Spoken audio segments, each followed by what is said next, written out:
Hello, this is our project on music use in media advertising. I'm Chelsea Gillenwater. I'm Michael Brady. I'm John Anderson. And I'm Jacob Deal. So with this project, we really wanted to look at how advertisers have been using music.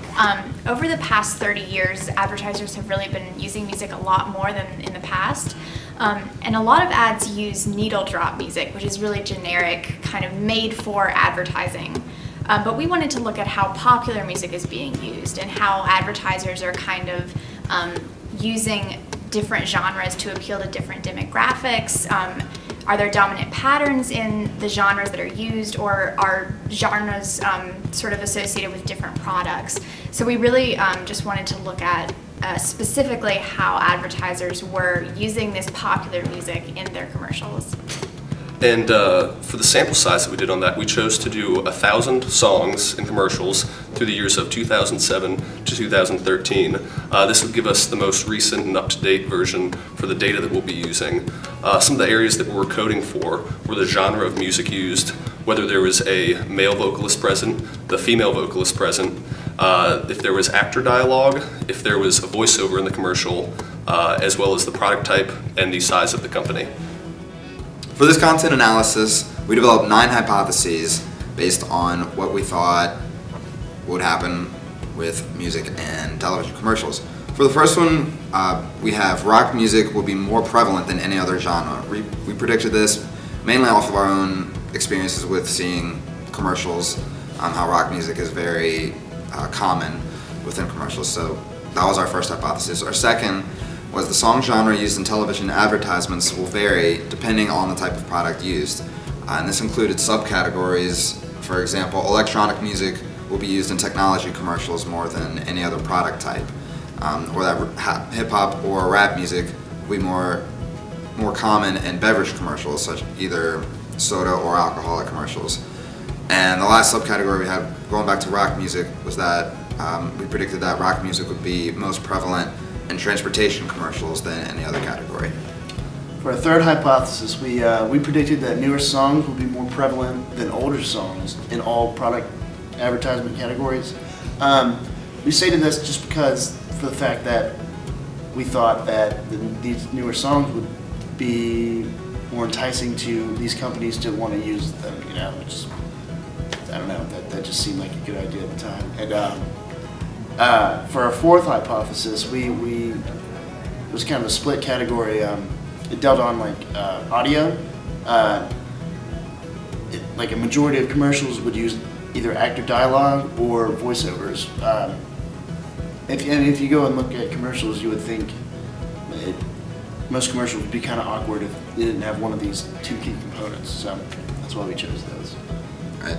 And ended up some commercials had just music in them and neither actor dialogue or narration. True. Fifth hypothesis that we have is that male vocalists will be featured more in transportation commercials than female artists. And this goes back to the rock music as well. We predicted rock music would be more prevalent in transportation commercials, and generally in rock music you have more male vocalists and male artists than female. So that we kind of based those hypotheses off of each other. Our sixth hypothesis was that product type will predict the use of vocalist gender. For example, one of our product types was hygiene or beauty products, things like that, and we predicted that typically those types of products would feature more female artists, whereas something like transportation would have more male vocalists. Our seventh hypothesis was actually more or less of a research question, because we were trying to figure out which of our global 500 companies, what genre they use for their commercials.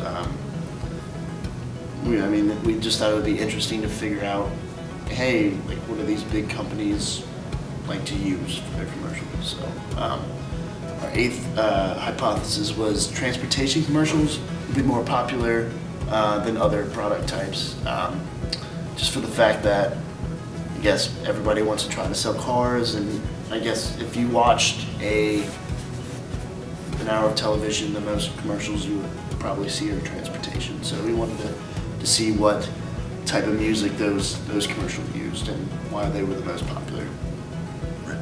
Our ninth hypothesis Final hypothesis. And final hypothesis was that in general, more advertisements have included indie music over time, and indie music was one of our categories of music, along with rock and hip hop and others. And we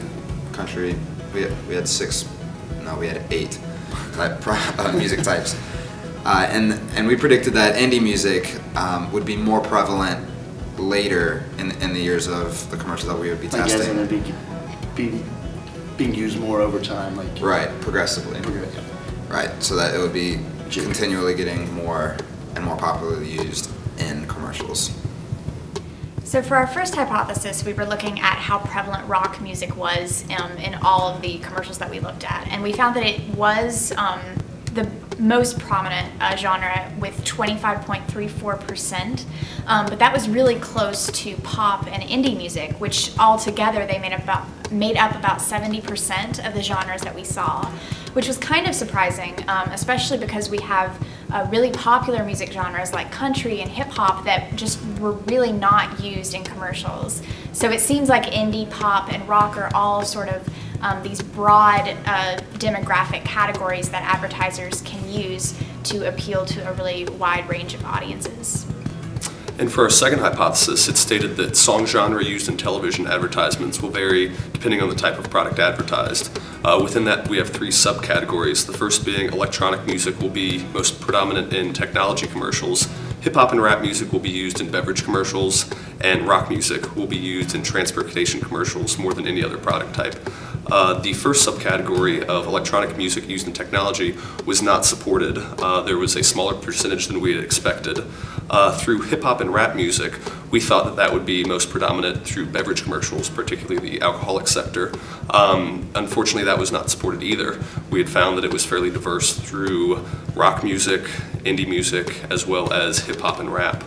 And for the third subcategory of rock music and just transportation commercials, it was most commonly used with a total of 35%, which was above all of the other categories. And then we looked at whether newer songs were going to be used more than older songs. And the way we coded that was just seeing if a song had been released about a year before the commercial had been released. That was kind of our criteria for whether a song was really current or not. We found that we actually had it a bit backwards. 37% of those songs were current, whereas about 62% were older. So this kind of makes statistical sense. We have more years to pull from in classic songs.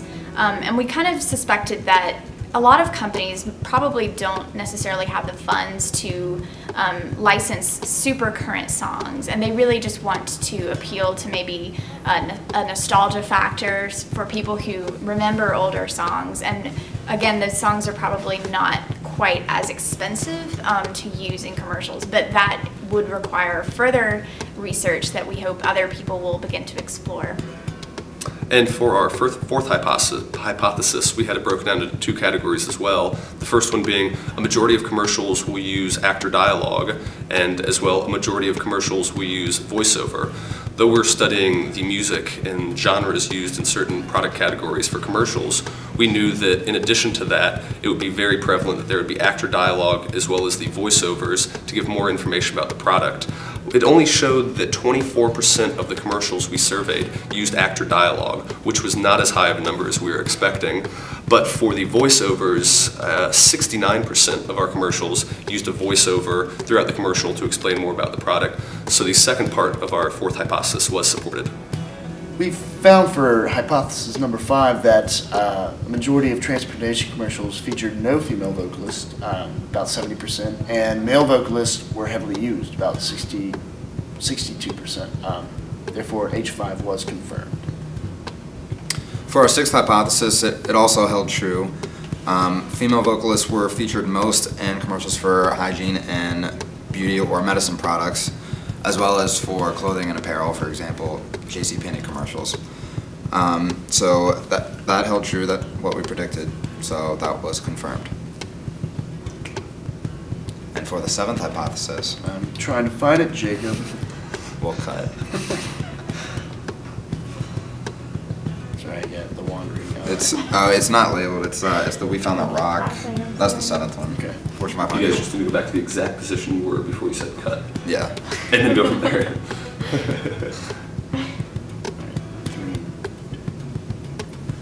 For our 7th hypothesis, I can't talk today. So Like most days. Most days. Sure. Like most days. I just said that. I really did. I didn't even mean it. All right.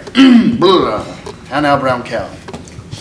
The arsonist wears has oddly shaped feet. Just go. 3, 2, 1. For our 7th hypothesis, we found that rock was also the most popular song genre featured among our Fortune 500 companies, about 25%. And it was very close distribution for pop and indie music. Smaller companies use the same genre as larger companies. It doesn't really make any difference for those. So. And for our 8th hypothesis, which was predicting that transportation commercials will use what will be most popular, that did hold true. The most popular was transportation at 27%, followed by technology commercials, which was almost 23%. That was second largest. Those two were the top, and we predicted transportation would be most popular, and that was confirmed. And for our 9th and final hypothesis, we found that the use of indie music will actually decrease over time, or it's very likely that it will.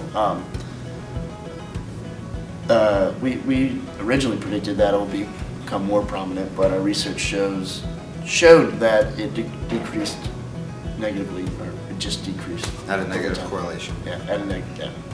So, cool. So music and advertising was a really fun field for us to try and research, and we found a lot of really surprising things. Yeah, there were definitely some areas that kind of stood out that we were not expecting to happen at all, like such as the technology not being as prevalent in the electronic music not being as prevalent in the technology sector. But there were some areas that were definitely on par with what we were thinking. So there were definitely some interesting results that came from this. And also through the countless hours that we spent watching these commercials, we all, probably found a few songs that we'll take home with us. There were definitely a handful of good ones in there, that's for sure. And although there were some weaknesses to our study, I think some future research is definitely open and could be done in this field. So that's our content analysis on music and television commercials. Thanks for watching. And thanks for a great semester. My name's Chelsea. My name's John. I'm Michael. I'm Jacob. We'll see you next time.